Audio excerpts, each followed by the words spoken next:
Today's Toy Spot, we're having a look at the DC Universe Young Justice Superboy.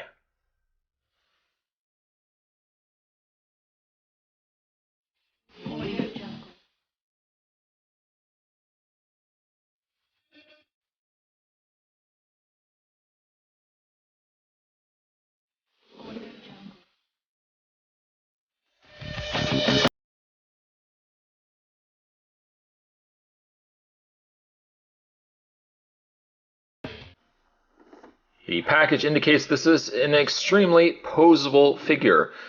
Although really, it's just utilizing, from what I can tell, the DC Universe style body, so posability would be on par with that of regular DC Universe. It does, however, include a sculpted diorama, which almost is as interesting to me as the actual figure that we're getting inside. When you turn around the package, or actually on the side, there's some pictures of characters from Young Justice, and on the back, a really nice picture of Superboy. Deep underground, and also what I really like is look how large this font is. Boy, if only other things were as easy to read as this. Deep underground on a sub-level 52 of Project Cadmus, Robin, Aqualad, and Kid Flash discover the mysterious Project KR. Using Superman's DNA without that hero's knowledge or consent, Cadmus has cloned the Superboy to make a slave of Superman's son.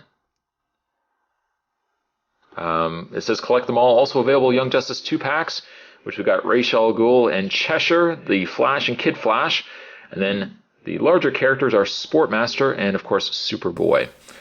There's also larger 6-inch scale figures as well, Robin and Batman respectively also. And this all comes to us from the good folks at Mattel. Oh, and also there's pictures on the side there, some of the characters. What I am going to do is take a bit of a break. I'm going to get this opened up, and when we come back, we're going to get a better look at Superboy. Don't go anywhere. Stay tuned. The accessories that you'll get with Superboy, for starters, you get yourself a steel girder. Slightly warped, slightly twisted. I can only imagine that's the work of Superboy. I don't know if that is deliberate, but there's a little bit of almost like a darker orange. There's a faint bit of dark orange going on the inside there. Of course, granted, it's on the inside there as well, so it's probably a deliberate addition to this. You can see all the rivets going on in there. This is pretty nice, and I'm glad it's metallic as opposed to just flat gray.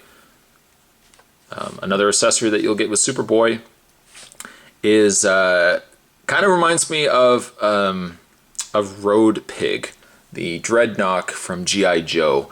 It's somewhat of a forged, formed together weapon.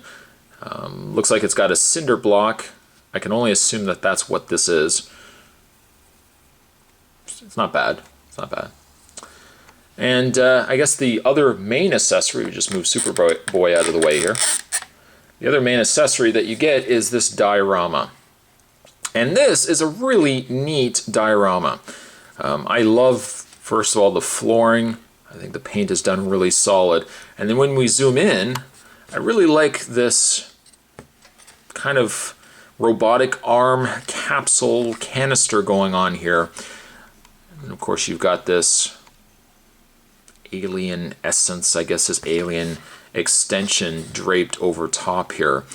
It's a shame though, and this is one thing that I kind of not a fan of. As much as I love this, you really can't use this display for many other things.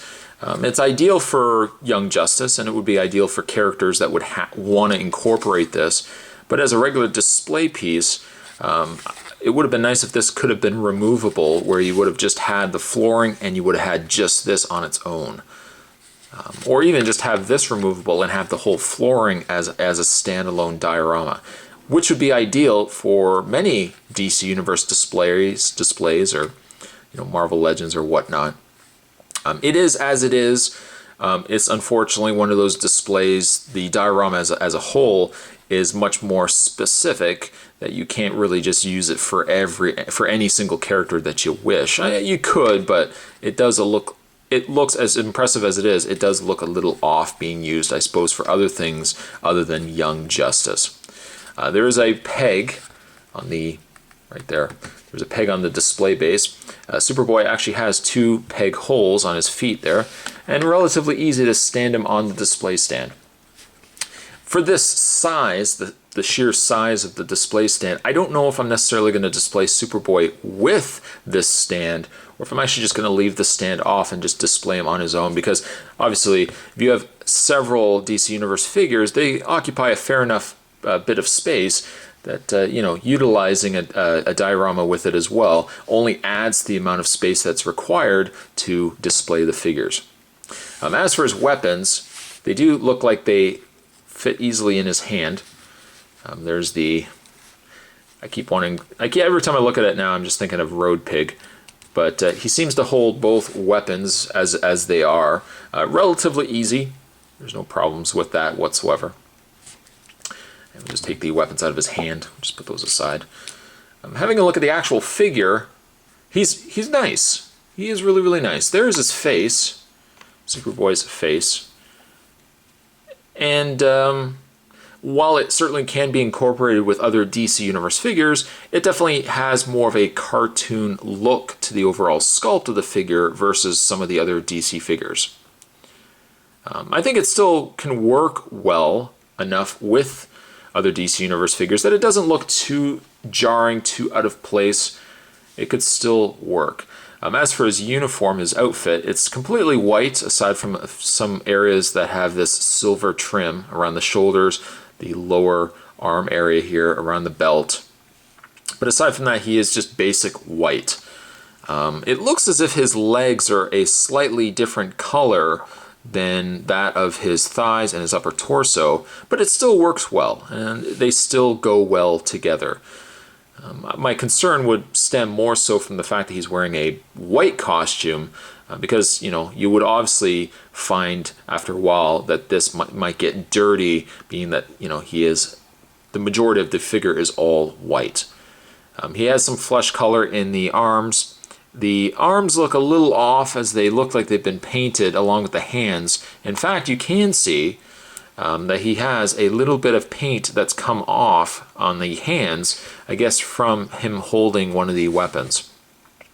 And I would not say it's actually paint from this, it's actually paint that's been worn off, because it looks like this is a thicker paint that's been put on top of the hands and as well as the arms. In fact, there's a little piece of paint that's been removed from the hand on this side as well.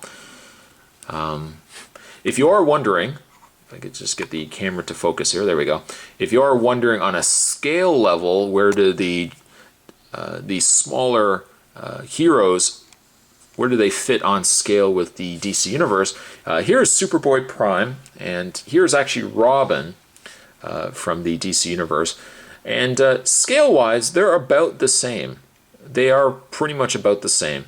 Robin's a little bulkier, I would say, but I think they still can fit in well enough on a display shelf. And just move Robin out of the way here. In the way of his articulation, Superboy has a ball-jointed head. It's a little jarring as well on the side of his head. You can see where his hair stops, and then below it he's got neck. But his neck is actually part of the head that moves on the neck, so this kind of just looks jarring. The hair could have gone a little past the ears and covered this whole area here, but I guess they wanted a more clean cut, so I guess that makes some sense. Other articulation on the figure, he has ball-jointed shoulders. They rotate all the way around. He has a rotation in the bicep. He has a single bend in the elbow. Rotation in the hand. He has the upper torso bend. Rotation in the waist. Legs go forward and back and out. Rotation in the thigh. Bend at the knee. Bend in the foot.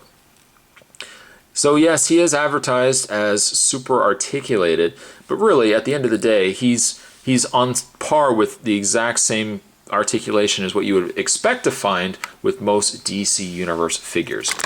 I'll just move the camera up a bit. There we go. As a whole, I really like the design of Superboy, and I don't think, as the line I'm pretty sure has been canceled for the most part by now, I would love to have seen a black costumed or black shirted version of this figure instead of just the basic white. Whether that's going to happen, very unlikely, But as a whole, I like this figure quite a bit. Display base generally is a nice welcome treat. Again, this display base, it is very specific as to the character, very specific to the show, unless you can just write off that there's just this goo all over this, and you've just got the DC Universe figures or whatever figures standing alongside of it. Superboy, I'm going to give him on a figure level. I think they've done a good job on him, and the paint overall is really, really decent. Superboy, I'm going to give him a 7.5. Today's Toy Spot, we're having a look at the Mattel DC Universe Young Justice Superboy. Let me know down below your thoughts on this figure, and certainly as always, I'll see you guys next time.